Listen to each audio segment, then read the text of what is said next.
Hello everyone, I hope you're doing well.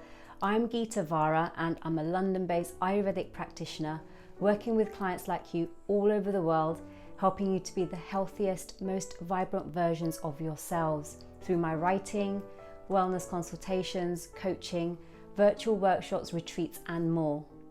In this short video today, I want to talk to you about the Ayurvedic approach to winter wellness and give you a few quick takeaway tips that you can adopt easily into your day-to-day life. You see, as we transition into the new year, so many of us will make a resolution to start a detox, lose the holiday weight, go on a fast, go vegan, or try out diets such as the keto or paleo diet. Maybe we've attempted dry January to stop drinking, and of course some of us will have the intention to exercise more. Now the real question here is how many of us are actually likely to get through the first month or even the first week of our health goals successfully. Many people fail to complete a detoxification cleanse in January, and believe me, I was one of those very people who used to set unrealistic goals and have high expectations of what I should be doing and then feel awful when I failed. Now the thing is, we are often not mentally prepared, and let's face it, there's still plenty of indulgences lurking around in our store cupboards. But don't worry, there is a perfectly reasonable explanation as to why we set ourselves up to fail. You see, changing our diet drastically during the middle of winter is not conducive to our overall health.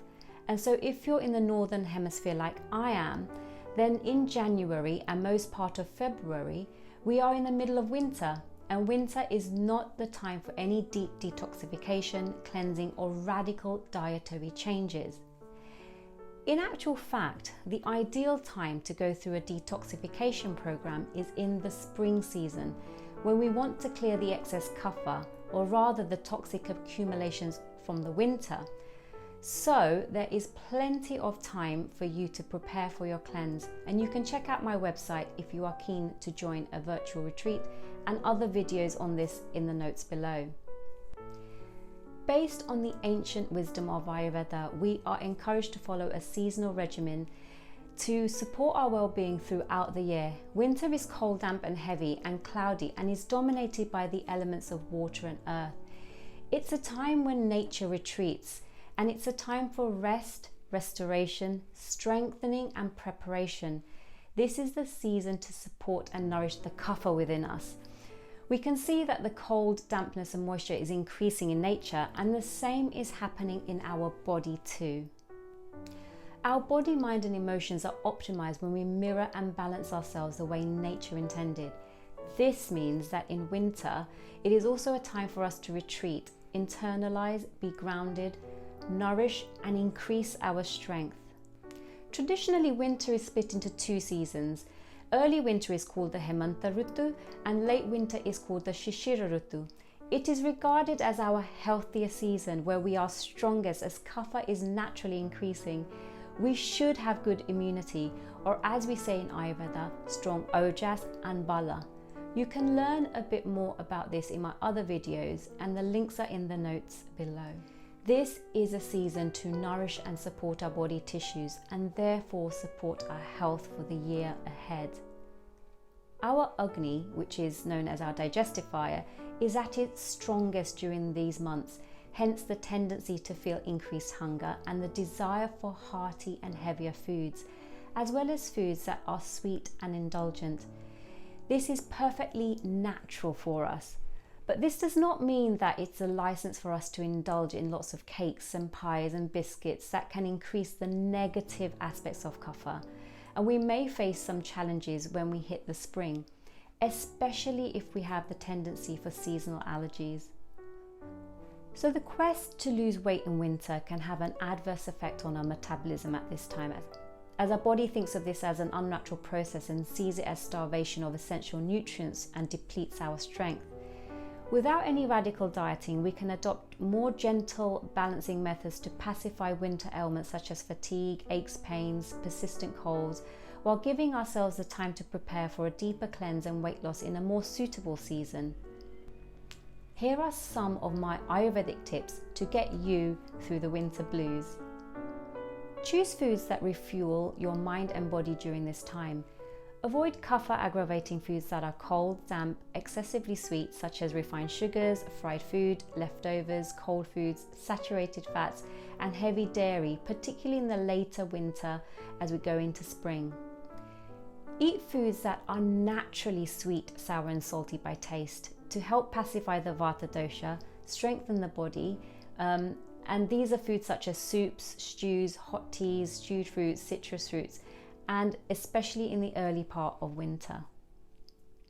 Favor foods that are wholesome, fresh, cooked, warming, easy to digest. Some examples of foods that recharge us during the season can include dates, raisins, pomegranates, root vegetables, mung dal, ghee, rice, barley, almonds, walnuts, cashews, hot milk, buttermilk, seasonal fruits, meat, soups, and plenty of seeds too.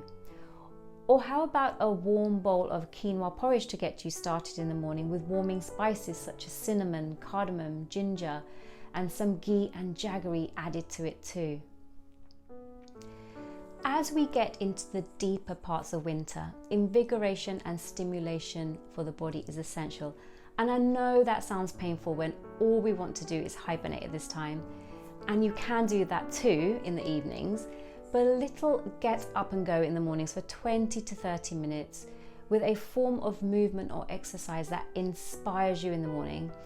Ideally between 6 and 10 a.m. and I promise you, you'll be glad you did it. Maybe even a few rounds of sun salutations, and you can actually engage in more sexual activity at this time too. Like movement, massage is also invigorating for the body during the winter months, and especially before a hot bath, as it protects and hydrates the skin, as well as soothe joint aches and pains. You can opt for dry body brushing once or twice a week, and a nice warm oil massage once or twice a week.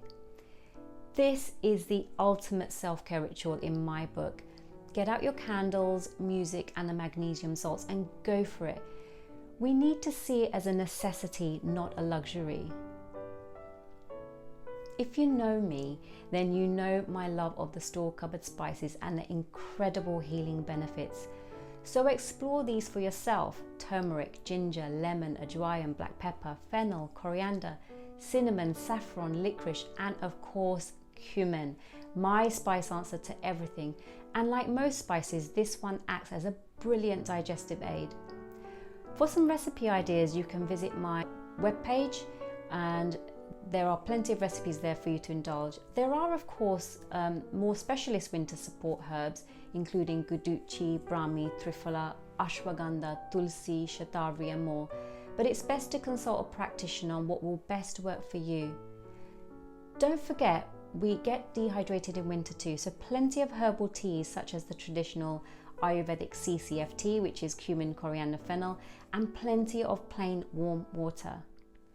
Immunity is connected to digestion, and when digestion is strong, then immunity will mirror this and be equally robust. Strengthen your immunity with Chyawanprash, a herbal jam packed full of rejuvenating goodness to get you not only through the winter, but your entire life, since it's designed to bring longevity and youthfulness. Chyawanprash is perfect for adults and kids alike to support winter wellness, manage day-to-day stresses by helping the body to gently reduce toxins and boost vitality. Tip number 6 is surrender and stillness. One thing is for sure, there is not much we can control that is outside of us. So we need to allow ourselves to trust our soul's journey and surrender to what is at this time, and focus on how we respond to situations and how we take care of ourselves and navigate through our current tough times. It is also an opportunity for growth and transformation, and ultimately evolution. So let's try to embrace this, stay grounded in our practices, be clear on our purpose, deepen our faith, and step into our divine power. Stillness comes from being in the present moment, and being in the present moment comes when we have total awareness. We can cultivate stillness by spending time in nature, reading a good book, writing a poem, drawing or painting, listening to relaxing music, giving ourselves time to disconnect from the stimulus that takes us away from this moment. You can, of course, get creative in how you get still, and of course you can engage in more traditional calming meditations too. Time devoted to spiritual practices, especially pranayama breathing exercises, can really help bridge the mind, body and emotions, as well as cultivate a deeper connection to our inner world, the place where we really want to be taking our life guidance. Keeping our lungs clear and strong and deepening our lung capacity can be a game changer, since we only generally use 15 to 20% of our total lung capacity. The breath is a tool that can allow us to closely connect to our inner life force, the prana, the energy that flows through a network of 72,000 channels called the nadis, bringing life to each and every cell in the body. And finally, sleep. Now, who doesn't value their sleep? Our body rejuvenates overnight, and this is an essential time for our tissues and cells to repair. So a little extra sleep can go a long way over the winter period. That means early to bed and not daytime napping. We can aim to wake up around 7 a.m. Sleep is one of the 3 pillars of life in Ayurveda. So make sure you get enough, but more importantly, at the optimal times, and maintain good sleep hygiene. That means dim lighting, no devices for the last hour before bed, hot bedtime milk, gentle breathing and meditation, maybe a little foot massage to get you into your zen. Then in the morning, try to get some exposure to the sun when possible. Thank you for watching. I hope you found this video useful. Please feel free to like, share and subscribe to this channel for more ancient Ayurvedic wisdom and wellness tips, and connect with me over on Instagram, where I share more regular posts and updates. Stay warm everyone, and take care.